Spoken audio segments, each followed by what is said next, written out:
नमस्कार माझ्या भक्तांनो, आजचा हा व्हिडिओ तुमच्यासाठी अत्यंत खास आणि महत्त्वाचा आहे. कारण 18 जून गुरुवारचा दिवस आहे. पवित्र विनायक चतुर्थीचा दिवस. गणरायाच्या कृपेने जीवनातील अनेक अडथळे दूर होतात. पण या दिवशी जर तुम्ही गणपती बाप्पांना एक विशेष वस्तू अर्पण केली तर घरात दरिद्र, आर्थिक संकट, कर्जबाजारीपणा आणि नकारात्मक ऊर्जा दूर होण्यास मदत होते असे मानले जाते. आज मी तुम्हाला सांगणार आहे असा एक सोपा पण प्रभावी उपाय जो अनेक लोक श्रद्धेने करतात. हा उपाय म्हणजे गणेशजींना नारळ अर्पण करण्याचा उपाय. मात्र हा नारळ कसा अर्पण करायचा, कोणत्या वेळी करायचा, कोणता मंत्र म्हणायचा आणि त्यात फायदे काय आहेत, हे सर्व तुम्हाला या व्हिडिओमध्ये सविस्तर जाणून मिळणार आहे. म्हणून व्हिडिओ शेवटपर्यंत नक्की पहा, कारण शेवटी मी तुम्हाला एक अत्यंत प्रभावी गणेश मंत्र सांगणार आहे जो तुमचं नशीब बदलण्याची शक्ती ठेवतो असे मानले जाते. चला तर मग सुरू करूया मंडळी. हिंदू धर्मात प्रत्येक चतुर्थी तिथी गणेशजींना समर्पित मानली जाते. त्यामध्ये विनायक चतुर्थी विशेष शुभ मानली जाते. या दिवशी भगवान गणेशजीची पूजा केल्यास विघ्न दूर होतात, आर्थिक प्राप्ती होते, घरात सुख शांती येते, व्यवसायात यश मिळते, अडकलेले कामं पूर्ण होतात. धार्मिक मान्यतानुसार गणपती हे प्रथम पूज्य देव आहेत. त्यामुळे कोणतेही शुभ कार्य करण्यापूर्वी त्यांची पूजा केली जाते. मंडळी, आता आपण 18 जूनचा दिवस अत्यंत शुभ आणि पवित्र का मानला जातो? कारण या दिवशी आली आहे विनायक चतुर्थी. हिंदू धर्मात प्रत्येक चतुर्थी भगवान श्री गणेशाला समर्पित असते, पण विनायक चतुर्थी विशेष महत्त्व दिले जाते.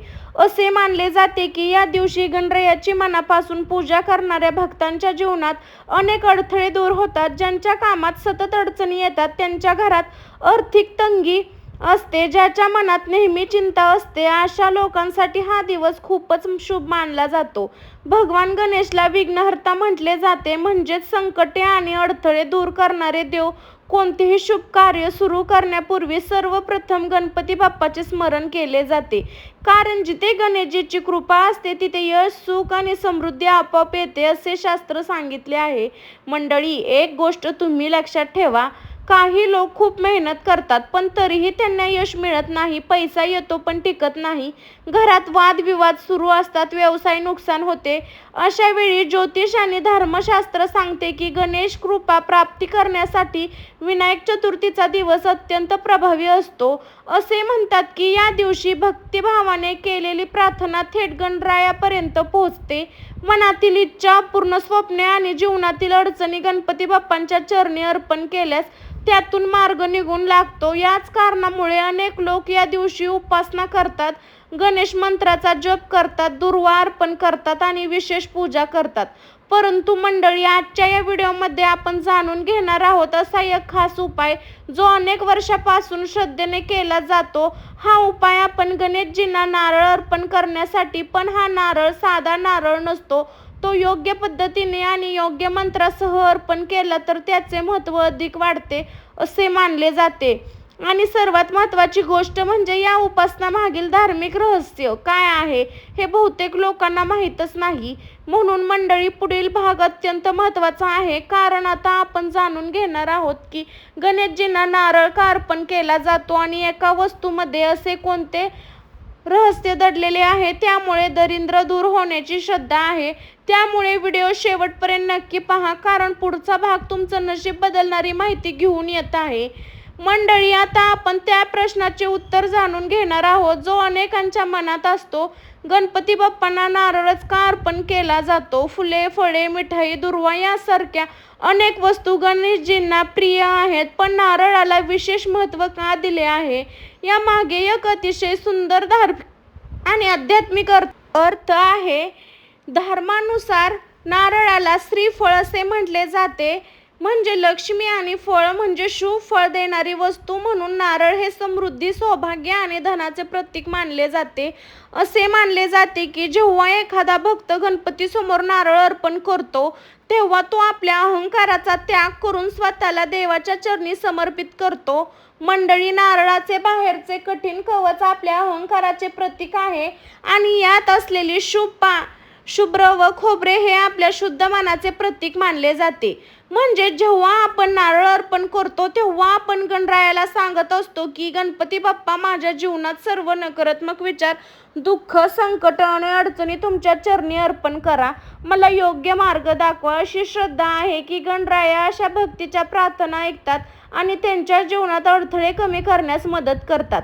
मंडळी, पुराणामध्ये असेही वर्णन केले आहे. नारळामध्ये त्रिदेवीचे प्रतीक वास्तव्य मानले जाते. नारळावरील 3 डोळ्यासारखे टिपके हे ब्रह्मा, विष्णू आणि महेश याचे प्रतीक समजले जातात. म्हणूनच कोणत्याही शुभ कार्याच्या सुरुवातीला नारळ फोडण्याची परंपरा आहे.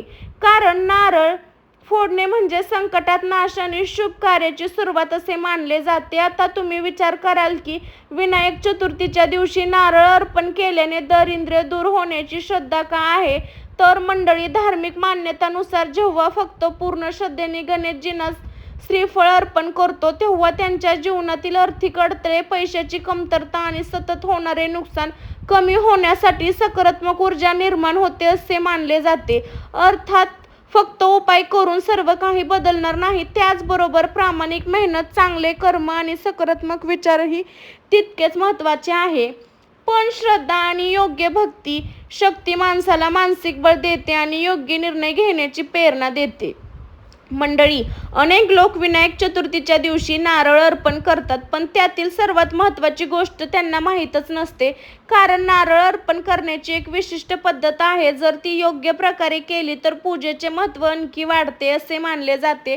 आणि आता पुढील भागात आपण जाणून घेणार आहोत 18 जून विनायक चतुर्थीच्या दिवशी गणेशजींना नारळ अर्पण करण्याची संपूर्ण योग्य पद्धत, शुभ वेळ आणि प्रभावी मंत्र. म्हणून पुढचा भाग चुकवू नका, कारण ही माहिती प्रत्येक गणेश भक्तांसाठी अत्यंत महत्त्वाची आहे. मंडळी, विनायक चतुर्थीला नारळ अर्पण करण्याची योग्य पद्धत, शुभ वेळ आणि प्रभावी मंत्र तुम्हाला मी सांगत आहे. अनेक लोक श्रद्धेने गणपती बाप्पाची पूजा करतात, नारळ अर्पण करतात, मंत्र जप करतात. पण एक गोष्ट लक्षात घ्या, पूजा फक्त केली म्हणून तिचे पूर्ण फळ मिळेल असे नाही. धर्मशास्त्रानुसार पूजा योग्य विधी, श्रद्धा आणि शुद्ध मनाने केलेली तर त्याचे महत्त्व अनेक पटीने वाढते असे मानले जाते. म्हणून आता आपण जाणून घेऊया की 18 जूनच्या पवित्र विनायक चतुर्थीला गणेशजींना नारळ अर्पण करण्याची योग्य पद्धत काय आहे. सर्वप्रथम सकाळी लवकर उठा, स्नान करून स्वच्छ, शक्यतो पिवळे, पांढरे किंवा लाल रंगाचे वस्त्र धारण करा. त्यानंतर घरातील देवघर किंवा गणेश मंदिर स्वच्छ करा. गणेशजीच्या मूर्तीसमोर किंवा फोटोसमोर तुपाचा दिवा लावा, अगरबत्ती लावा. त्यानंतर गणेशजींना लाल फुले किंवा दुर्वा अर्पण करा. मंडळी, दुर्वा गणपतीला अत्यंत प्रिय मानली जाते, त्यामुळे शक्य असल्यास 21 दुर्वा नक्की अर्पण करा. आता सर्वात महत्त्वाचा भाग, एक स्वच्छ अखंड सुंदर नारळ घ्या. नारळावर हळद, कुंकू, अक्षता लावा. नारळ आपल्या दोन्ही हातात धरा. डोळे बंद करा. आपल्या मनातील सर्व चिंता, आर्थिक अडचणी, कर्ज, दुःख, इच्छा गणपती बाप्पांना सांगा. या क्षणी मन पूर्णपणे भक्तीने भरलेले असावे, कारण श्रद्धा हीच कोणत्याही पूजेची खरी शक्ती आहे. यानंतर हा पवित्र मंत्र 21 वेळा जपा. ओम गण गणपते नमः. हा मंत्र गणेशजींना अत्यंत प्रभावी आणि लोकप्रिय मंत्र मानला जातो. मंत्र जपत असताना गणपती बाप्पाचे तेजस्वी रूप मनात पाहण्याचा प्रयत्न करा. जप पूर्ण झाल्यानंतर तो नारळ गणेशजीच्या चरणी अर्पण करा. मंडळी, काही लोकांना प्रश्न पडतो की नारळ नंतर काय करायचा, तर धार्मिक परंपरेनुसार दुसऱ्या दिवशी हा नारळ प्रसाद म्हणून कुटुंबामध्ये वाटला जाऊ शकतो किंवा मंदिरात दान केला जाऊ शकतो. आता जाणून घेऊया या पूजेसाठी विशेष शुभ वेळ कोणती. धार्मिक मान्यतानुसार सकाळची वेळ आणि मध्यरात्रीचा काळ गणेशजी पूजेसाठी शुभ मानला जातो. मात्र लक्षात ठेवा, वेळेपेक्षा महत्त्वाची गोष्ट म्हणजे तुमची श्रद्धा, विश्वास आणि भक्ती. कारण गणरायाला फक्त पूजा नव्हे तर भक्तीचे निर्मळ मन प्रिय असते. मंडळी, पण आता मी तुम्हाला सांगणार आहे असा एक विशेष उपाय जो अनेक लोक विनायकी चतुर्थीच्या दिवशी करतात आणि ज्याबद्दल असे मानले जाते की आर्थिक अडचणी कमी करण्यासाठी विशेष फलदायी ठरू शकते. हा उपाय नारळाच्या संबंधित आहे. अनेकांना त्याची माहिती नसते, म्हणून पुढचा भाग अजिबात चुकवू नका. कारण आता आपण जाणून घेणार आहोत दारिद्र्य दूर करण्यासाठी आणि धनप्राप्तीसाठी विनायक चतुर्थीचा विशेष नारळ उपाय. मंडळी, आता आपण या व्हिडिओच्या सर्वात महत्त्वाच्या भागात प्रवेश करत आहोत. कारण आता मी तुम्हाला सांगणार आहे असा विशेष उपाय जो अनेक गणेश भक्त वर्षानुवर्ष श्रद्धेने करत आहे. धार्मिक श्रद्धेनुसार हा उपाय आर्थिक अडचणी कमी करण्यासाठी, घरातील नकारात्मकता दूर करण्यासाठी, समृद्धीचे वातावरण निर्माण करण्यासाठी केला जातो. मात्र एक गोष्ट लक्षात ठेवा, हा उपाय कोणतीही जादू नाही. यश, पैसा, सुख मिळवण्यासाठी मेहनत, प्रामाणिकपणा आणि योग्य निर्णय आवश्यक असतात. पण श्रद्धा, सकारात्मक विचारामुळे माणसामध्ये आत्मविश्वास वाढतो, जीवनात नवीन संधी निर्माण होते. चला तर मग जाणून घेऊया हा विशेष उपाय. विनायक चतुर्थीच्या दिवशी पूजा पूर्ण झाल्यानंतर एक स्वच्छ नारळ घ्या. त्या नारळावर हळद, कुंकू, अक्षता लावा. आता गणपती बाप्पाच्या समोर बसून डोळे बंद करा. तुमच्या मनातील सर्व आर्थिक समस्या, कर्ज, व्यवसायातील अडचणी, नोकरीतील समस्या किंवा पैशाबाबत चिंता मनोमन गणरायाला सांगा. यानंतर हा मंत्र 108 वेळा जपा. ओम श्री गणपते नमः. मंडळी, श्री हे लक्ष्मी बीज मानले जाते. गणपते बीज म्हणले जाते, म्हणून मंत्र समृद्धी विनाशक याचे प्रतीक मानले जाते. मंत्र जप पूर्ण झाल्यानंतर तो नारळ गणेशजीच्या चरणी अर्पण करा. त्यानंतर गणपती बाप्पांना मनापासून प्रार्थना करा. हे विघ्नहर्ता गणराया, माझ्या जीवनात सर्व अडथळे दूर करा, माझ्या कुटुंबावर कृपा करा, मला योग्य मार्ग दाखवा आणि समृद्धी द्या. मंडळी, प्रार्थनेमध्ये शब्दापेक्षा भावना महत्त्वाच्या असतात, कारण भक्ती तेव्हा फळाला येते तेव्हा मनापासून केली जाते.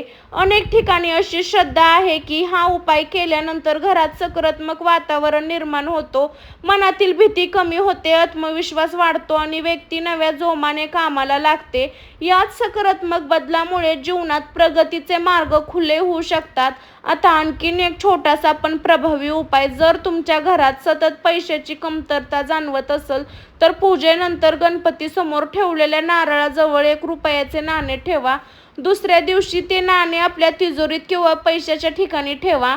अनेक लोक हा उपाय शुभ संकेत म्हणून करतात. खरा तर धन केवळ पैशाने होत नाही, घरातील आनंद, आरोग्य, समाधान, प्रेम, शांती हे देखील तेवढंच महत्त्वाचं आहे. कारण अनेक लोक पूजा करतात पण काही अशा चुका करतात ज्यामुळे पूजेचे महत्त्व कमी होऊ शकते.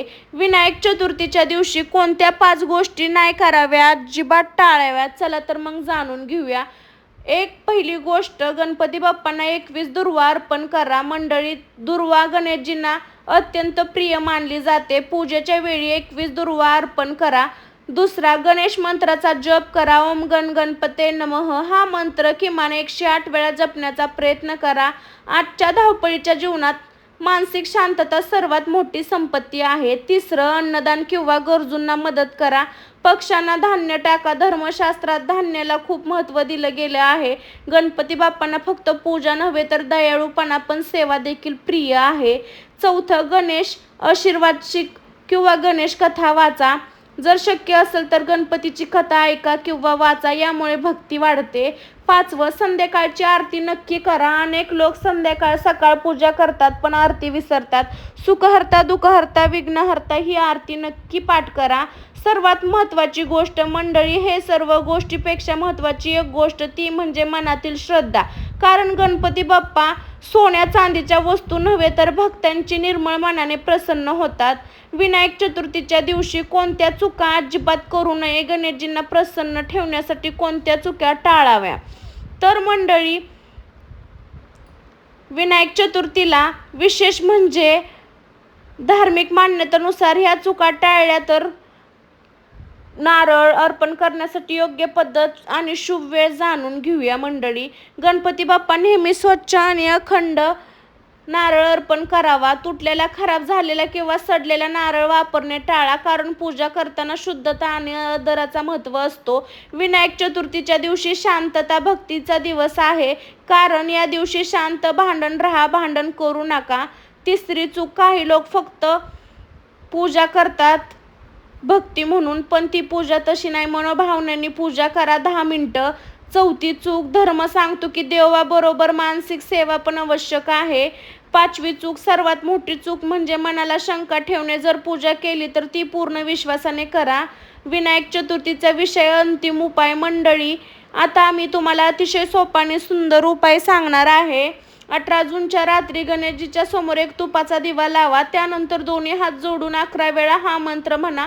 वक्रतुंड महाकाय सूर्यकोटी समप्रभ निर्विघ्नं कुरु मे देव सर्वकार्येषु सर्वदा. मंत्र जप पूर्ण झाल्यानंतर काही क्षणी शांत बसा. गणपती बाप्पाचे ध्यान करा.